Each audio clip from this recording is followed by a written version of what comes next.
제가 주변에서 많은 분들 얘기를 들어보면 네. 자꾸 내 돈이 녹는 듯한 느낌이다. 나는 왜 통장에 돈을 넣어놓고 있는데 자꾸 가난해지는 느낌이냐. 이런 얘기를 합니다. 어떤 답이 있을까요?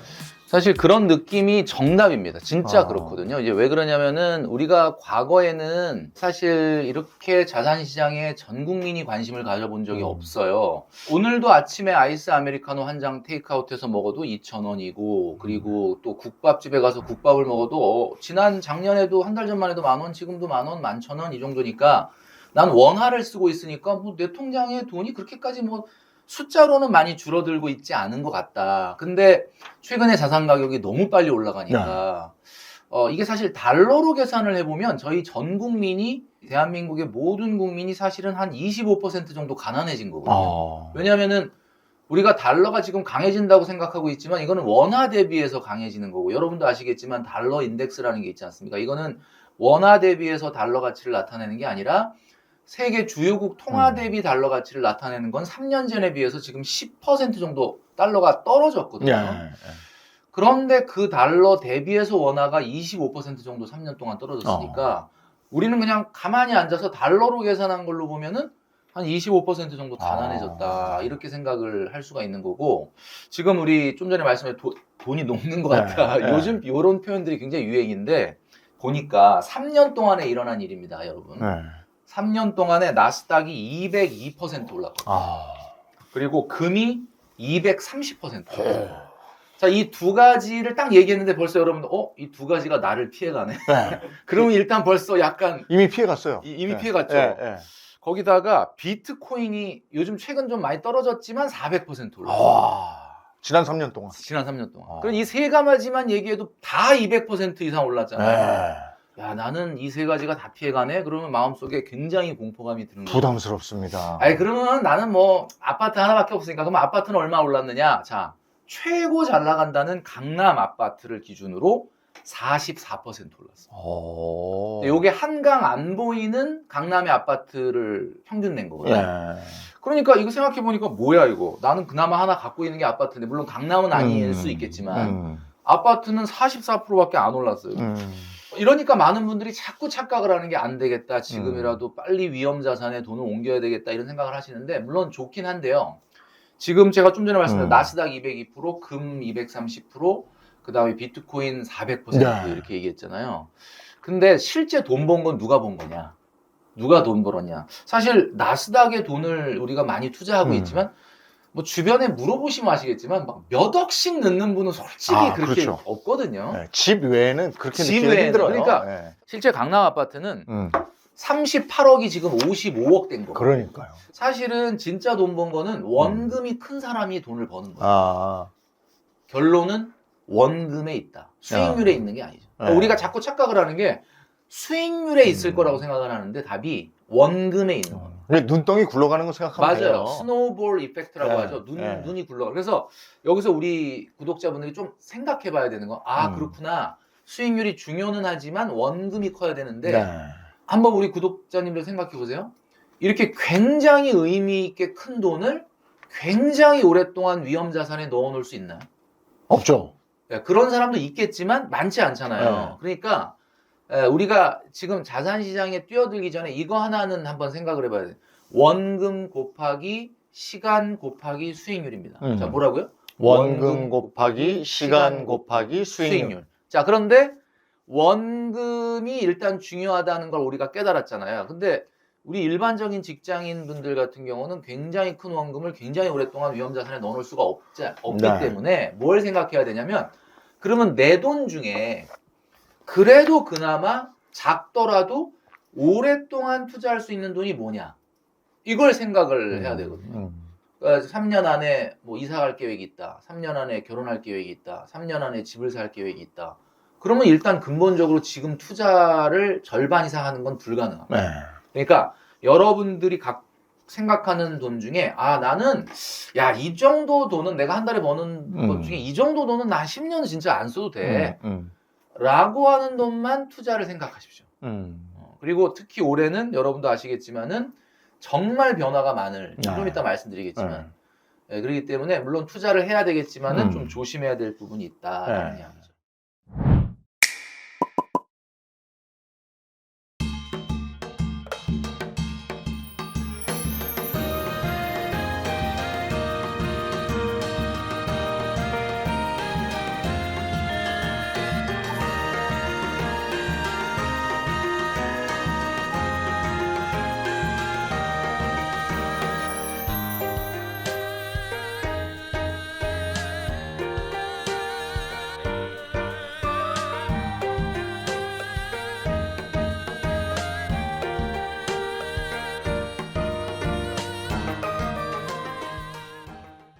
근데 일단은 이제 집을 한 채라도 가지고 있으신 분들은 맞아요. 고정적으로 내가 집값이 올라가기 때문에 기분 좋은 상황이 계속 되고 있어요.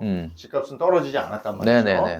근데 나머지 내가 가지고 있는 현금성 자산 이걸 어디다 투자할 것인가 아마 신년에 그런 고민들이 많이 계실 텐데 네네. 집이 한번 샀다 팔았다 하는 게 아니니까 그렇죠. 그러면 지금 말씀이 코인이나 이런 게 불안하다면 달러 관련한 투자처에 좀 넣어놓는 게 좋다 이런 말씀이신가요? 그렇죠. 이게 1년 전으로 보면은 지금 말이 딱 정답이에요. 그런데 이제 지금 2026년도에는 약간 생각해 봐야 될 게 있습니다.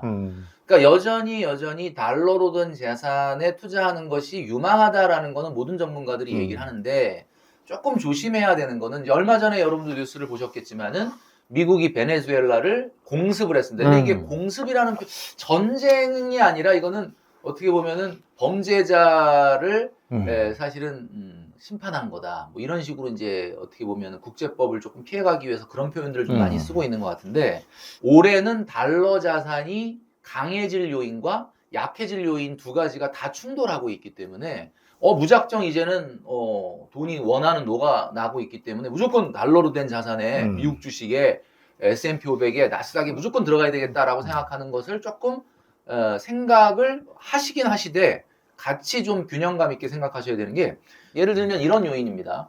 지정학적 리스크라 그러죠. 우리가 이제 미국이 요번에 베네수엘라의 마두로 대통령을 체포해서 미국으로 이송시키고 재판을 진행을 하는데 이런 문제가 어떻게 보면 21세기에 어떻게 이런 일이 있지? 이렇게 생각하시는 분들 많고 그리고 이게 또 뭐 그린란드와 관련된 이야기랑 또 좀 번지고 그러니까 미국의 어떤 패권이 지정학적인 요소 그러니까 세계 정세를 조금 불안하게 만들 요소가 2026년도에 등장을 했거든요. 그러면 달러는 어떻게 될까요? 달러 수요 불안하면 달러로 가던데요? 그렇죠. 불안하면 달러나 금으로 가죠. 그래서 그런 면에서는 또 달러가 강해질 수 있는 국면이 있거든요. 그런데 또 한 측면을 보면은 올해 미국에는 여러분도 이제 뉴스를 통해서 보셨겠지만 가장 중요한 정치적 이벤트가 중간 선거가 있습니다. 트럼프는 중간 선거에 승리하기를 위해서 엄청나게 많은 유동성, 그러니까 엄청나게 많은 돈을 시장에다가 지금 공급할 예정이거든요. 어떤 방법으로 하느냐? 미국은 돈을 시장에 공급하는 방법이 두 가지가 있는데 하나는 금리를 낮춰서 유동성을 푸는 통화정책, 또 하나는 국가 재정을 동원해서 푸는 재정정책이 있습니다. 근데 지금 미국 같은 경우는 금리를 작년에 낮췄지만 아직까지 3.75이기 때문에 굉장히 낮출 여력이 높아요. 그러니까 뭐 여러분들 아시겠지만 우리가 알고 있는 주요 국가 중에서 금리가 3.75 되는 나라 있습니까? 없거든요. 이게 미국이 제일 높아요. 그러니까 낮출 여력이 있다. 그러니까 트럼프는 어떻게 해서든 연준을 압박해서 올해 금리를 굉장히 많이 낮출 거고 아마 거의 전문가들 예상은 올해 한 1% 이상 낮출 거다. 그러면 이렇게 낮추게 되면 시장의 유동성이 커지거든요. 그러니까 이렇게 되면은 나스닥이나 S&P 500은 조금 더 갈 가능성이 높아진 거죠. 그러니까 이런 면에서는 어떻게 보면은 좀 달러 자산이 좀 강해질 수도 있는 그런 요소들이 있는 거죠. 그래서 근데 이제 한쪽에서는 말씀드렸지만 또 악재들도 있습니다. 지금 올해 미국의 상업용 부동산 만기가 돌아오는 만기 금액이 2조 7천억 달러라고 합니다. 어마어마하네요. 2조 7천억 달러면 우리나라 돈으로 한 4천조 정도 되는데 지금 미국의 상업용 부동산의 공실률이 13%로 뭐 그렇게 높지 않네라고 생각하는데 캘리포니아주, 여러분들 아시는 뭐 LA나 샌프란시스코 있는 게 캘리포니아주잖아요. 실리콘밸리 있는 그쪽 같은 경우는 지금 거의 한 35% 정도. 그래요? 그러니까 3분의 1 정도가 공실이라고 그래요. 그래서 아마 요 문제가 올해 좀 어떻게 될 거냐라고 하는 문제. 그 다음에 보도를 통해서 보셨겠지만 최근에 이렇게 전 세계가 그래도 약간 금리를 인하하고 있는 와중에 유일하게 금리를 올리고 있는 나라가 있습니다. 일본? 일본입니다. 올해도 여전히 금리를 올리겠다라고 지금 얘기를 하고 있기 때문에 일본의 싼 이자를 빌려서 미국에 투자된 금액이 2013년 이후에 3조 4천억 달러 정도 된다고 하는데 이게 우리나라 돈으로 5천조 정도거든요. 그럼 이 정도 돈이 지금 한 1, 2%의 낮은 이자를 내고 미국으로 가서 투자되고 있는 거예요.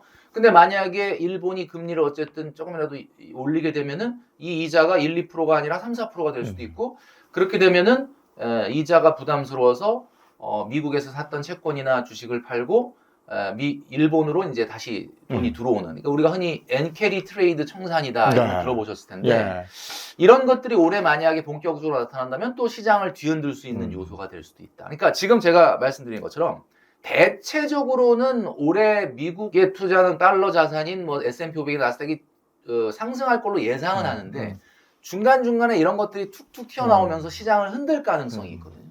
그래서 여러분들이 말씀하건대 올해 미국 자산에 투자를 한다라면 한 3년 정도는 해야지라는 각오로 하셔야 돼요. 이게 아니라 야 잠깐 좀 나도 좀 재미 좀 보자 이런 마음으로 들어갔다가는 이런 시장의 변동성을 이겨내지 못하고 흔들릴 가능성이 있다. 그래서 그런 측면이 있다라고 보고요.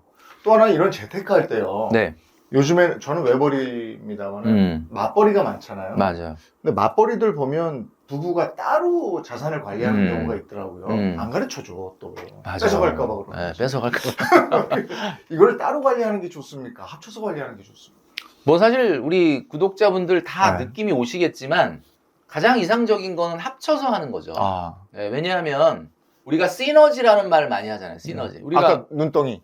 맞벌이의 시너지라는 게 저축이나 투자. 그러니까 예를 들어서 우리 아내하고 남편하고 우리 여보 우리는 어느 정도 돈을 모아서 언제까지 어디다 투자를 하고 노후준비는 어떻게 하고 집은 언제쯤 사고 이런 것들의 계획이 딱 마음이 맞는다면 그게 시너지가 나는 거예요. 근데 예를 들면 남편한테 물어봤더니 모르겠네. 그냥 아내가 뭐 재테크 좀 하는 것 같은데 뭐 또 이렇게 얘기하고 아내한테 물어보면 모르겠네. 남편이 뭐 주식도 좀 하고 그러니까 돈 좀 벌었겠지 뭐 이렇게 사실 블라인드가 돼버리면 나중에 진짜 중요할 때 여보 우리 이번에 집 옮겨야 되는데 어떻게 좀 모아놓은 거 있어? 모아놓은 거 있어? 그러고 얘기하면 당신이 좀 모아놓지 않았어? 이렇게 서로 미루는 효과가 발생을 하면서 사실은 저축과 투자의 시너지가 나는 게 아니라 소비의 시너지가 나는 거죠. 그러다 보면은 별로 둘이 버는데 남는 게 없는.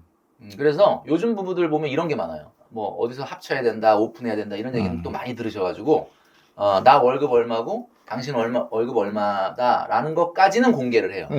근데 보너스 받는 건 알려고 하지 마. 그렇지. 약간 이런 식의 분들이 많아요. 그러니까 보너스는 또 자기 마음대로 쓰는 거예요. 추가 근무 수단.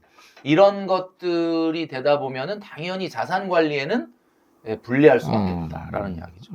그런데 이제 은퇴를 앞뒀다. 그렇게 되면은 이제는 자녀도 다 어느 정도 성장을 하고 우리도 이제 빚도 어느 정도는 갚아 나가고 이제 이렇게 되면 소득이 두 사람이 소득 절벽을 맞이합니다. 그렇게 되면 그때는 뭐 같이 관리하면 뭐 좋겠지만 사실 그때는 조금 따로 관리해도 돼요.